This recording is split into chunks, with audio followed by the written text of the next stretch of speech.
কুড়িগ্রামের রাজীবপুর উপজেলায় ধর্ষণের শিকার গৃহবধূর আত্মহত্যার ঘটনায় নিন্দা ঝড় উঠেছে জেলা জুড়ে।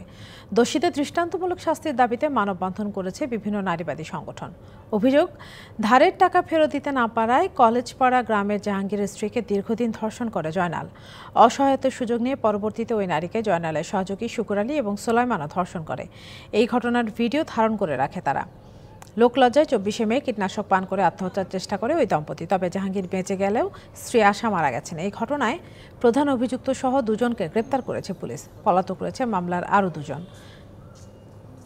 গঠন করা হয়েছে তদন্ত কমিটি। প্রকৃত ঘটনা উদ্ঘাটনে কাজ করছে জেলা প্রশাসন।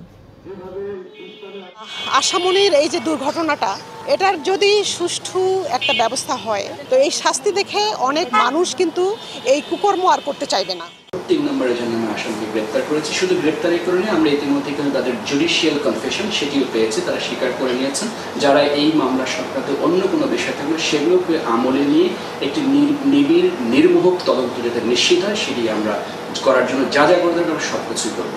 অগ্রগতি এবং অন্যান্য বিষয় যেগুলো আছে সেগুলো আমরা যথাযথ আইনি প্রক্রিয়ায় সম্পন্ন হয় এবং দ্রুততার সাথে যেন সম্পন্ন হয় সে ব্যাপারে সজাগ দৃষ্টি রাখবো।